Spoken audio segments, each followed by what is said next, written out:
It's good to see everybody virtually again. As you might have noticed, we're not doing as many read alouds, so we have been really busy with producing content, but whenever I can and whenever Jonathan can, we do pop out a read aloud. So this one is I Had a Favorite Dress, and it is by Boni Ashburn and pictures by Julia Denos. And this is another borrowed book, so I'm very careful with it, from Brave and Kind, the small bookstore at Decatur, Georgia, and you can order online books if you would like to support them. This one is dedicated to Uchenna, who always has the coolest dresses and fabulous accessories, and is an incredibly creative kid who is coming up with all kinds of homemade art projects at home right now. This is for you, Uchenna. This reading is dedicated to you. I had a favorite dress, and my daughter Sophia loved this book also. Didn't you, Sophie? This author is a terrible seamstress. That means she cannot sew at all. And when she was a kid, she did not like the color pink or dresses, but she had a little girl who loves the color pink and loves dresses. And so she wrote this book for her daughter. It says, "For Lily, my favoriteest girly girl." I had a favorite dress that was my favoriteest dress ever. I wore it every Tuesday because that was my favorite day of the week. But one Tuesday, I put on my favorite dress, and it was too short. Mama said, "Uh-oh." I couldn't bear the thought of not wearing my favoriteest dress. So I moaned and I groaned, I complained, distraught. "You're overwrought, dear. It's clear," Mama said. "Don't make mountains out of molehills. Make molehills out of mountains." Well, that wasn't very clear at all, I thought. But why not make something out of my dress? So I asked my mama, "Mama dear," and snip, snip. So, new shirt, hello. This would happen a lot with Sophia. She would outgrow her dresses and then she would wear them as a shirt. She got taller, but didn't really grow otherwise. And my new ruffly shirt became my favoriteest shirt, and I wore it every Wednesday because that was my new favorite day of the week. But one warm Wednesday, I put on my favorite shirt and the sleeves were too tight. Mama said, "Uh-oh." Well, it took a lot less thought that time for things to become clear. So I asked my mama, "Mama dear," and snip, snip. Ooh, so, tank top, hello. And my new easy breezy tank top became my Thursday tank top because Thursdays are always the hottest days.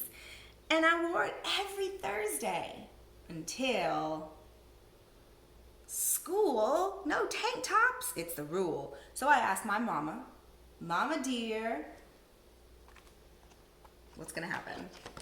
And snip, snip, new skirt, hello. And my new cool for school skirt looked just right with my favorite tights. I wore it on Friday and it felt just right. Friday, my new favorite day of the week. Until the Friday that Maggie Jean, the fashion queen and my very bestest friend, said it was the end for skirts. "Without a doubt," she declared, "pants are in and skirts are out." It's funny how fashion changes like that, right? One thing might be in one moment, another thing might be in another moment, and it kind of feels like it reflects our main character's mood, right? As a kid, your likes and dislikes change all the time. And so I think I like that connection. But it was okay, don't you know? Because just about then it started to snow. I showed my dear mama the snow. "Mama, see?" And snip, snip, tassely scarf, hello. And my scarf became my favoriteest thing to wear every snowy Saturday, the best play in the snow day, until the day my tassely scarf got caught in the door. Uh-oh, the long swaying ends that were now short and frayed no longer swayed to and fro. At first I felt tears till I shook my head clear and showed my new problem to Mama dear. Snip, snip, so, pair of socks, hello.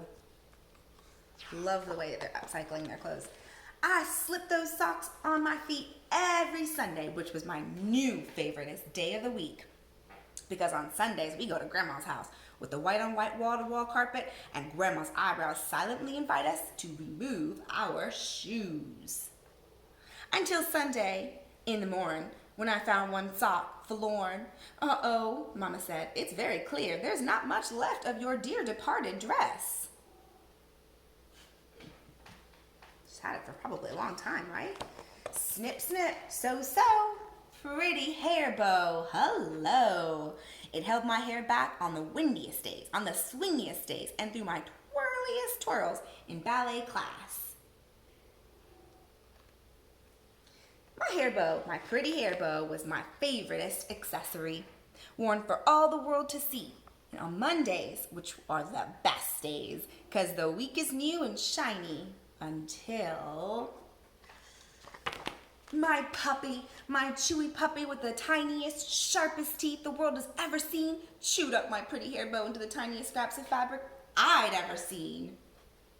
Puppy, oh no, it was a bow no more. But by now, I knew not to have a cow when things go wrong. I scooped up those scraps and bits of my Tuesday dress, the favoriteest dress I'd ever had, and made... What'd she make? This. Now I can wear my favoriteest dress every day of the season, every day of every season of every year. I showed my mama, who said, "How wonderful, dear." What did she make? A little collage, right? A picture of herself with the scraps of her dress. It kind of reminds me of Joe's art project challenge last week, where you could use an object, right, and draw around it to create something.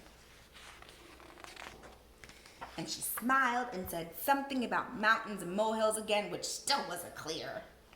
And then she looked me up and down with this squinty eyes and said, "Don't panic, my dear, but I fear those pants look a little too short." Uh-oh. So that is the end of I Had a Favorite Dress, and I hope you liked it. It was a pretty new book, actually, so if you would love this book, please pick it up from Brave and Kind. All right, I will see you next time. Bye-bye.